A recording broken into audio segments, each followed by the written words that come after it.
Welcome to Module 6 of the training series focused on college and career readiness for students participating in Kentucky's Alternate Assessment Program. In this module, you'll learn about the documents and actions to focus district or school teams in preparing for the new Career Ready measures. Please take a few moments to download these documents before beginning the module.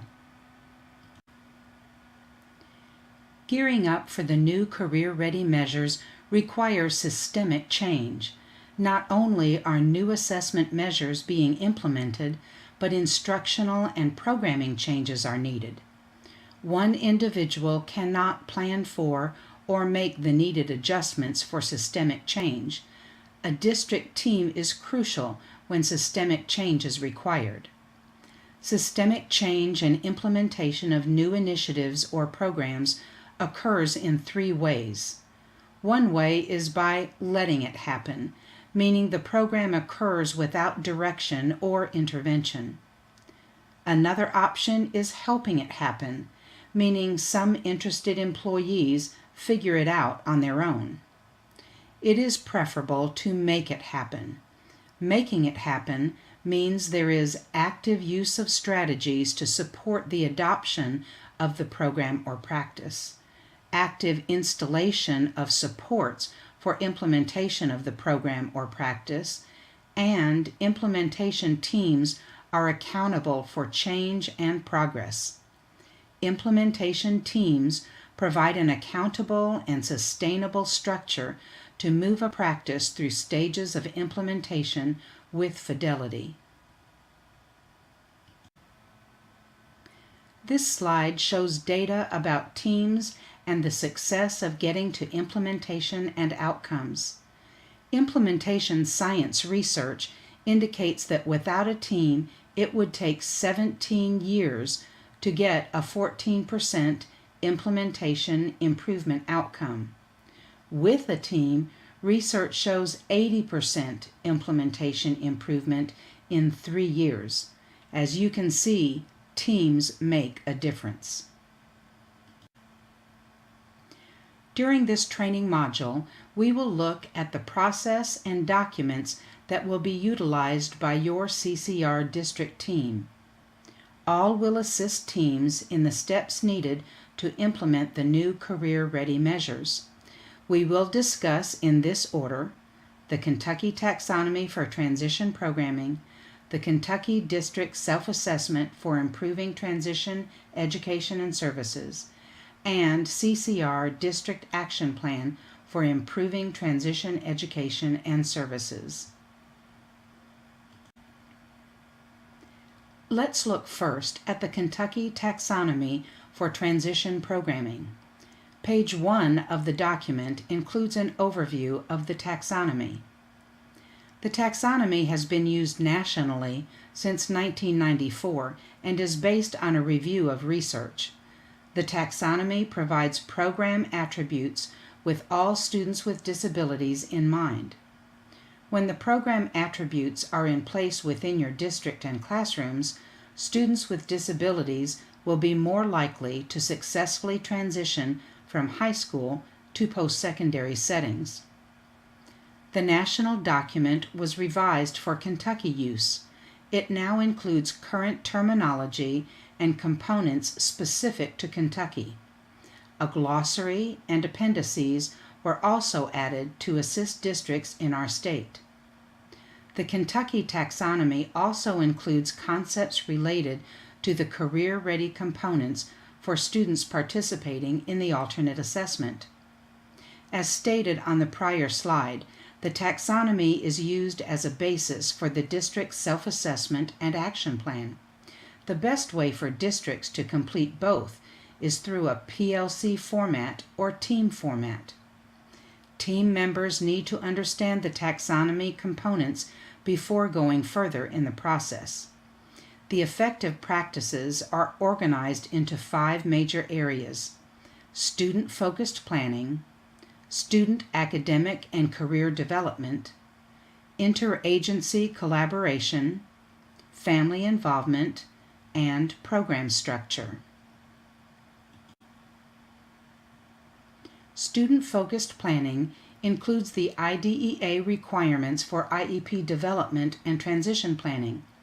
It also includes concepts for facilitating students' self-determination while developing IEPs based on students' post-school goals.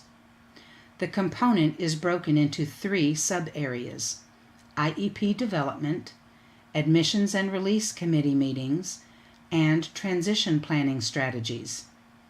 You may pause this presentation now to review more in depth the student-focused practices included on page 6. Think of student academic and career development as the instructional component of the taxonomy. The student development practices emphasize life, employment, and occupational skill development through school-based and work-based learning experiences. Student assessment and accommodations provide a fundamental basis for student development that result in successful transition. The sub-areas of this component include career-related academic development, career development, work-based learning options, transition assessment, individualized support services, and personal social skills development. Pause the presentation now to review more in depth the student development practices included on page 7. Interagency collaboration includes coordinated service delivery practices that facilitate involvement of community businesses, organizations, and agencies in all aspects of transition-focused education. The interagency collaboration component in the original document included an additional sub-area. However, it related to state-level activities, and this version of the document is designed for district and classroom-level use. Pause the presentation now to review more in depth the coordinated service delivery practices under interagency collaboration included on the top of page 8. Family involvement is the 4th component of the taxonomy. The practices in this area are associated with parent and family involvement in planning and delivering education and transition services, including facilitating such involvement. Family-focused training and family empowerment activities increase the ability of family members to work effectively with educators and other service providers, and vice versa. Notice this goes beyond mere family involvement and training to including the concept of family empowerment. Sub-areas under this component are listed on page 8 and include family involvement, family empowerment, and family training in transition and secondary education topics. Pause the presentation now for a more in-depth review of the practices. Program structure practices relate to the efficient and effective delivery of transition-focused education and services in the areas of philosophy, planning, policy, evaluation, and human resource development. The program structure attributes provide the framework for a district's transition perspective. By operating from the transition paradigm, schools put in place those structures and policies that reflect the notion that outcomes and activities of 100% of the students are important. Sub-areas under this component include program philosophy, program evaluation, strategic planning, program policy, program administration, and resource allocation. Pause the presentation now to review more in depth the program structures practices included on pages 8 and 9. A glossary was included in the taxonomy to ensure the terms were understood across the state with fidelity. This fidelity of understanding is also very important when your team assesses current programming. Take time now, pausing this presentation, to review all the terms included in the glossary. Look for concepts new to you. Note any similarities you see between the definitions and what is going on in your district right now. Also, note any concepts you deem missing in your programming based on the definition read. Your insight from the review of the definitions in the glossary can provide useful information to your district team during the self-assessment process. We will move forward now to the self-assessment process. Have the Kentucky District Self-Assessment for Improving Transition Education and Services document handy. The district self-assessment document was edited for Kentucky use from the nationally used instrument. This Kentucky version mirrors the attributes included in the Kentucky taxonomy for transition programming. Again, the concepts related to the new CCR measures are included in the appropriate sections. Remember, the taxonomy was developed to guide districts in assessing and developing program for all students with disabilities. The attributes related to career readiness for students participating in the alternate assessment are designated by an asterisk. The self-assessment is a three-part process. District teams will complete Part 1 and Part 2 of the self-assessment before developing the district action plan, which is Part 3 and included in a separate document. Part 1, Current Implementation Assessment, is used to reflect on the degree to which you are implementing the practices described. To assist with this reflection, a set of questions and indicators are provided that focus on each taxonomy area. These questions are designed to help you rate the level of implementation and identify evidence that supports your reflection. Reflective questions precede each of the 5 taxonomy areas. There are also suggestions for evidence and data you may have collected regarding the state performance plan indicators. Data can help you identify implementation levels. When completing the current implementation section of the team planning tool, you will use the DK 1, 2, 3, 4 rating scale to indicate which practices or activities are implemented in your school or district. The rating scale is described on page 5. The rating scale indicates the following. DK, we don't know what or how we are doing in this area. 1. This activity or practice is not occurring. 2. We are developing this activity or practice, but it is not yet occurring. 3. This activity or practice occurs some of the time or with some of our students, but implementation is not consistent. 4. This activity or practice occurs regularly, widely, and consistently. It is important to rate the current implementation levels truthfully. You may not know the status of implementation, or you may only know the status from one perspective. Ranking items higher than actual implementation will not move the district forward toward improvement. For the majority of the practices included in the taxonomy, you will rate all practices keeping all disability areas in mind. For practices indicated by an asterisk, you will rate the practice for students participating in the alternate assessment only. As you assess current implementation, space is included to add any notes or ideas related to the item and what you know about effectiveness. Evidence related to the area may be indicated below the rating section. Part 2, Needs Assessment, immediately follows Section 1.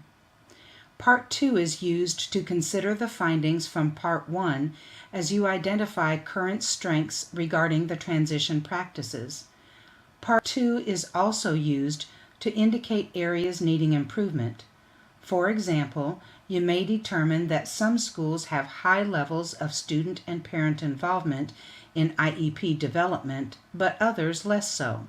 In this case, you might determine that you need to provide professional development regarding student involvement and/or develop new curriculum or planning practices that foster student involvement.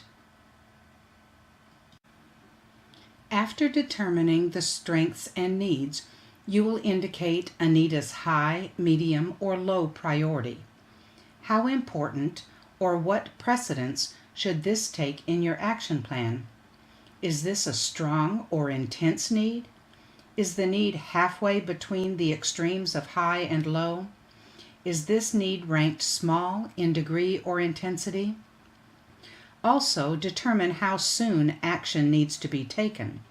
Is the level of immediacy deemed to be immediate, intermediate, or long-term?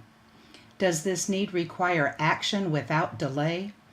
Can the action be delayed until after immediate actions are taken? Can action related to the need be taken later after immediate and intermediate needs are addressed? The preferred method for completing the self-assessment is to separate team members and have each individually complete Part 1 and 2. Each team member will record their designations and remarks on their individual self-assessment form. When completing Part 1, have the taxonomy glossary handy. You will likely need to refer back to the definitions when ranking the self-assessment items. Questions about the terms will arise during this process. After all team members have individually completed Part 1 and 2, the full team convenes for discussion and consensus on the ratings, strengths, weaknesses, and priority immediacy of action. Prior experience with teams has shown this individual to group method results in richer discussions among team members. Teams should take as much time as needed to complete the process. When the team meets together to discuss and determine the final self-assessment results, one person should be designated to record the decisions in an electronic version of the self-assessment document. It aids the team to have the document projected on a screen. Recording the weaknesses on a flip chart during the large group discussion also assists the process. A team member can organize the agreed-upon weaknesses by self-assessment areas. This provides a visual for the team to use when prioritizing the areas, goals, and activities within the district action plan. The next step in the process is the development of the district action plan. The team will set goals and develop action steps to address weaknesses within the self-assessment. In developing your plans, it is helpful to identify specific goals and action steps that your team can achieve in the next year. Good plans identify the person or persons responsible for each action step and the desired date of completion. The district action plan, although Part 3 of the self-assessment, is included in a separate document. The CCR District Action Plan for Improving Transition Education and Services is addressed on the following slides. The CCR District Action Plan for Improving Transition Education and Services is in an Excel workbook format. The workbook includes title page and team member worksheets. These are completed with district-specific information. The third worksheet contains a sample action plan template. The first 5 goals in the action plan template are typical goals district teams need to tackle in order to scale up for implementation of the new career-ready measures. Team members may determine which goals to include in the Year 1 plan. After each goal, priority taxonomy areas are indicated. The areas link back to those included in the Kentucky Taxonomy for Transition Programming and the District Self-Assessment Instrument. Typical action steps for each goal are canned into the template.